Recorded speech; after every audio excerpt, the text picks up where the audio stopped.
Καλημέρα σε όλους. Βρισκόμαστε στις εγκαταστάσεις του Υποδρόμου Αθηνών, στο Μαρκόπουλο Αττικής. Βρισκόμαστε αυτή τη στιγμή στον 4ο όροφο. Εδώ πέρα ήταν ο χώρος, η καφετέρια που καθόντουσαν οι ιδιοκτήτες και οι προπονητές. Από εδώ μπορούσαμε να δούμε τις κούρσες.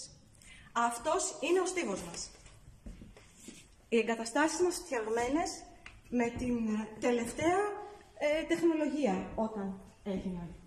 Αυτός ο χώρος λοιπόν δεν λειτουργεί πια, δεν ξέρουμε αν θα ξαναλειτουργήσει, διότι η Υποδρομής ΑΕ, η εταιρεία που είχε τη διαχείριση των υποδρομιών, στις 30 του μηνός με μια ανακοίνωση που έστειλε, έκλεισε τις υποδρομίες την ίδια ημέρα. Υπάρχουν 180 άλογα δρόμονες ήπιοι αυτή τη στιγμή στον υπόδρομο, οι οποίοι καλούνται άμεσα να αποχωρήσουν. Υπάρχουν περίπου 200 γάτες που φροντίζονται από τους εθελοντές εδώ πέρα του υποδρόμου, προπονητές, ταυλίτες, όσους διαμένουν εδώ στον υπόδρομο. Δεν ξέρουμε ποια θα είναι η τύχη τους άμα κλείσει ο χώρος. Και επίσης υπάρχουν και τα σκυλάκια της Dogs Voice, που η Dogs Voice είναι εδώ και φιλοξενείται από τον υπόδρομο.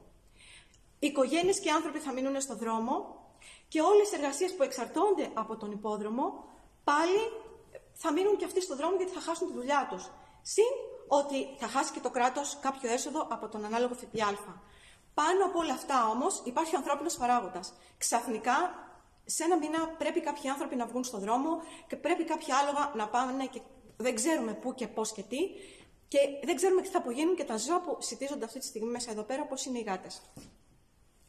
Θέλω να ξεκαθαρίσω το εξής, επειδή πάρα πολλοί άνθρωποι θεωρούν ότι εμείς εδώ κακοποιούμε τα ζώα. Ακούστε να δείτε. Την καλύτερη διαβίωση την έχουν οι δρόμονες ήπιοι. Τα άλογά μας είναι τα πιο καλοταϊσμένα, τα πιο καλοπροπονημένα, είναι αθλητές, κάνουν πρωταθλητισμό. Αυτό που λένε ότι εμείς δεν πάρουμε τα άλογα, εμείς κάνουμε ό,τι νόμιμο μπορεί να κάνει ένας πρωταθλητής. Όλοι παίρνουμε τις βιταμίνες μας, μέχρι εκεί που επιτρέπει ο νόμος. Υπάρχει έλεγχος, υπάρχει anti-doping control. Εάν κάποιος κάνει κάτι, θα πιαστεί και θα τιμωρηθεί. Αναφορικά με την κακοποίηση, υπάρχει κώδικας, ο οποίος τιμωρεί τους αναβάτες, οι οποίοι πάνω στην κούρσα δίνουν παραπάνω μαστιγές από όσες επιτρέπει ο κώδικας. Μην μιλάμε λοιπόν για το χώρο του υποδρόμου, για κακοποίηση ζώων, όταν σε όλη την ελληνική επικράτεια κακοποιούνται καθημερινά σκυλιά, γάτες και υποειδοί. Λοιπόν, δεν είναι σωστή αυτή η πληροφόρηση που υπάρχει, δεν γνωρίζουν οι άνθρωποι που το λένε για μας εδώ.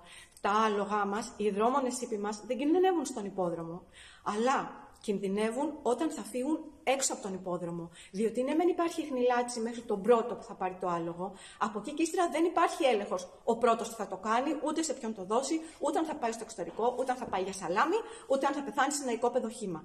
Και έχουμε δει πολλά πρώην υποδρομιακά, αφού έχουν αλλάξει κάποια χέρια, να πεθαίνουν από πείνα, από δίψα. Οι υποδρομίες πρέπει να ξαναρχίσουν. Το κράτος πρέπει να βοηθήσει. Δεν είναι δυνατόν να λεγόμαστε δυτικό κράτος ότι ανήκουμε στη Δύση και να έχουν η Αγγλία, η Γαλλία, η Γερμανία υποδρόμια, να πηγαίνουμε τα καπέλα και εμείς εδώ να μην έχουμε υπόδρομο και να μην τον στηρίζουμε και ο κόσμος να μην έχει γνώση σωστής παιδείας για το τι είναι υπόδρομος. Ο υπόδρομος είναι άθλημα και να κλείσει ο υπόδρομος στην Ελλάδα δεν θα κλείσουν όλοι οι υπόδρομοι παντού, δεν θα σταματήσει η κακοποίηση και δεν θα σταματήσει και ο τζόγος. Μας λένε τζογαδόρους και αλογομούριδες. Αλογομούρδες είμαστε, αγαπάμε τα άλογά μας, τα φροντίζουμε, όσο για τον τζόγο και βέβαια υπάρχει στοίχημα. Αυτό που μας πασάρουν κάθε μέρα στην τηλεόραση και στο κινητό δεν είναι στοίχημα. Σας ευχαριστώ πολύ.